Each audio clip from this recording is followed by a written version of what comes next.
Nākošais jautājums ir par... Pirms tā. Jā. Lūdzu, ieprotokolēt, ja var ieprotokolēt, ka darbinieks pieņemts, ja darba līgums ir, amata apraksta nav. Pareizi sapratu? Amata apraksts ir šeit. Viss. Vairāk nekas nav. Viss. Lūdzu, ieprotokolēt, lai pēc tam nebūtu domstarpības.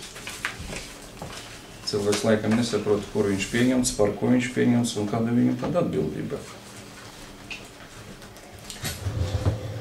Varu strādāt tālāk?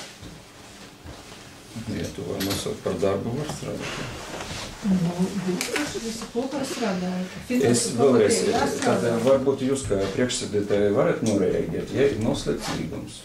Pārbaudīt darba līgumu un vai izpildu direktors nepārsniedz savas pilnvaras, ja slēdzot tādu līgumu.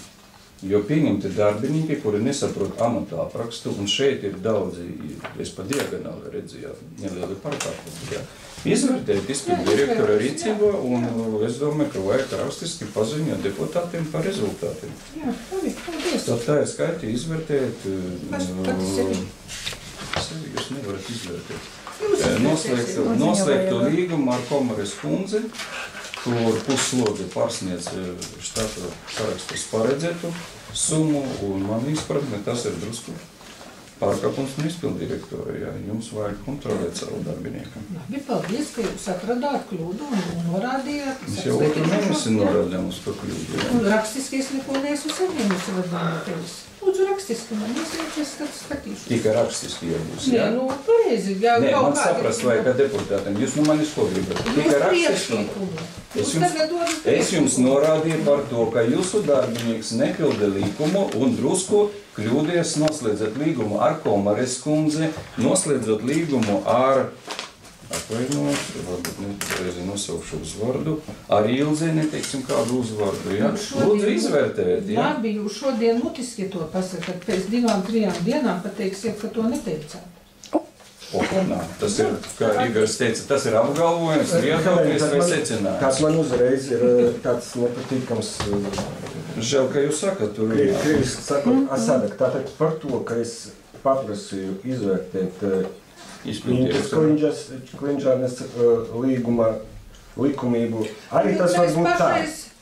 Pagaid, Igor. Jūs pateicat, ka jā, visu sakārtosim, visi atbildes būs. Labi. Tagad saprotot, ko jūs atbildējat Vaģimam, kā atbildes ar nesagaidi.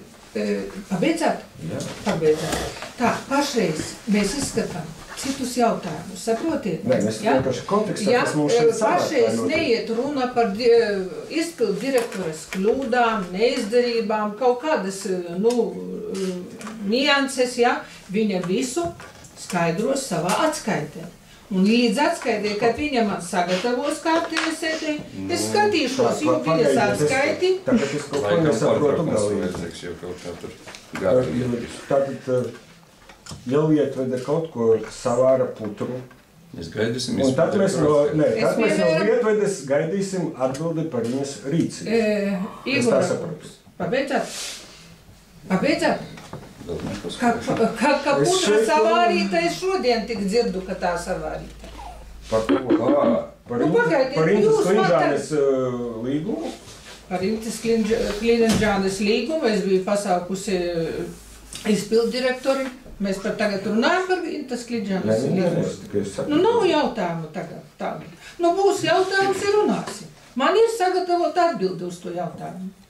Varat, ziniet, varējāt ieteikt, bija dažādi jautājumi un iesniegumi. Varējāt iekļaut?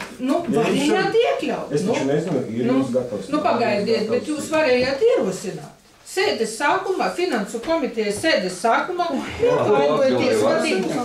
Vadību neatvainojoties. Jūs varat pie dažādiem jautājumiem varāt. Jūs tikai teicat, ka sagatavot atbildi. Viņu var palasīt? Mutiski es varu. Jūs varbūt jau sagatavoties paziņot pārējiem deputātiem par vakanšu un konkursiem, ko jūs tā uzņematies? Es sagatavošu nākošajā bet šodien finanšu komiteja, cik mēs atkal sēdi, mēs būsim tāda kā klauni. Par kādām vakancēm, jāzina. Sriekis kundze, ņemiet papīru, rakstīt deputāta aizrādījuma priekšlikumi, vai jūs šeit eksistējat vai neeksistējat? Nē, es nevienu darbu nedaru, nekā nedaru.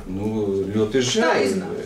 Tā sanāk tā, ka jūs 3 reizes jautājat to pašu, ko es jau vienu reizi no Rešņika dzirdēju.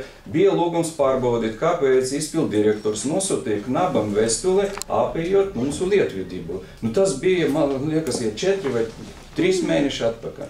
Pēc tam par Klinžani dzirdējām. Pēc tam mēs runājam par Komaras. Jā, viņa gatavo rakstisku man atbildību. Kur atbildes? Cik viņam viņa gatavo, 4 mēnešu garumā. Kāpēc 4 mēnešu garumā? Pagājušā finansu komitejā runājām. Varbūt ir pusgadu. Tā. Jūs teicat, ka jau ir sagatavota atbildi. Dodiet izlasīt. Mutiski atbildi. Kas tur šeit notika? Mutiski rīkojumi, mutiski darbinieki, virtuāli darbinieki. Jūs nepieņemat mutiski. Mutiski, saprotiet, jūs vienu apgalvojat un otru nedarat. Ja es mutiski jautāju, jūs prasat man rakstīt. Ko man rakstīt? Kam? Jums? Nē, jūs varējāt... Par to, ka jūs nepildat pienākumus, man jums rakstīt? Jā, rakstiet, ka es nepildu. Deputātiem rakstiet, ka es nepildu savus pienākumus. Labi, viņi laikam dzird, jā. Rakstiet. Ka es nepildu pienākumus. Tad jums ir sagatavota mutiskā atbilde. Tā, es jums teicu, ka jūs šodien sēdes sākumā, es latviski jums saku, varējāt papildināt dažādi jautājumi un iesniegumi. Un varējāt papildināt, pateikt, izskatīsim Klinžānis jautājumu, izskatīsim to jautājumu. Vai jūs tagad hausu neveidojat sēdēm? Jūs traucējat sēdi patīkat. Tāpēc, ka jautājums ir nākošais pavisam cits. Labi. Mēs runāsim. Es pie jums biju ar lūgumu dot atslēgu un apsekot ēku, ko mēs nopirkam par 21 000. Es pie jums biju, ka deputāts. Bijāt, bet pie manis jūs teicat, ka atslēgas nav. Es pazvanīju Pogas kundze, viņa bija Rīga. Man cik dienas gaidīt? 60, 80, kad jūs atradīsiet atslēgu, un es kā deputāti, varbūt ir pārējie deputāti ar mieru paskatīties, ko mēs tur nopirkam iekšā. Kas notiek? Nē, es runāju par to, kāda jābūt kārtība. Tad, kad es atnācu, jūs teicat, gaidiet, Ineta Poga var pazvanīt, visu organizēsim. Jūs neteicat rakstīt iesniegumu. Kāpēc man bija jārakstu? Saka, nav atslēgas, es neesmu saimnieciskā daļa. 40 dienas jūs atslēgu nevarat atrast. Pagaidiet. Es nezinu, kā deputāts var strādāt? Kā deputāts varu strādāt? Es atnācu katru pirmu trešdienu no 1 līdz 3. Vienu mēnesi es atnācu paprasīt atslēgu. Neviens nevar. Otru reizi es atnācu paprasīt dokumentus. Man kaut kāds atvainojiet darbinieks, kurš amata apraksta nav, viņš aizliedz man to visu darīt. Un kādu iesniegumu es varēju rakstīt Ilzē, ja jūs bijat Rīgā? Kā tehniski tas varētu būt? Būsim realisti. Es sarakstīju iesniegumu, mutisku. Iesniegumu likumu palasīt, ja? Man atteicas lietvedības reģistrēt to visu. Un es vēl pajautāju, vai jūs pārliecināti, ka jūs darat pareizi? Daru pareizi. Jautājums, ja es sarakstītu 1:30, tā ir diena, kad pieņemu, kādu rezolūciju tas darbinieks gribēja gaidīt, ja jūs Rīgā būdami? Nebija ne Osvalda, nebija ne Streikes kundze, ja līdz 3. Tad reāli es, kad deputāts atnācu strādāt, un ko es gaidu 2 stundas? Kad būs kaut kāds darbinieks šeit? Ierobežotas pieejamības informāciju pieprasa rakstveidā. Jūs sapratat, ko es teicu pašlaik? Tā, lūdzu, ieprotokolēt, ka mums ierobežotas pieejamības informācija, un lūdzu, tad izsniedziet man nolikumu par ierobežotu informāciju. Mūsu pašvaldība, ne likuma ietvaros, mūsu nolikuma, un mūsu dokumenti. Kādi ir dokumenti mūsu pašvaldība ierobežota pieejamības, Mūsu pašvaldībai nav jāievēro republikā pieņemt. Mums visu vajag ievērot, jā? Tā, ja jūs man aizliedzat, turpināsim sēdi, vai ne? Tagad par šo jautājumu, par pieejamībām. Tā, es pārtraucu. Novadā ir jābūt obligāti norādēm, kas ir kādi dokumenti. Un uz dokumenta līguma, ja viņš ir konfidenciāls, viņam jābūt zīmogam, ka viņš ir konfidenciāls. Un tas ir mūsu domes lēmums, ka tādam ir jābūt. Bet viņi nav. Mums tāda nav. Bija jums tāds? Nē, mēs neliedzam. Par iepazīties deputāts. Mulča. Nav šeit tādu dokumentu, ar kuriem nevar iepazīties deputāts.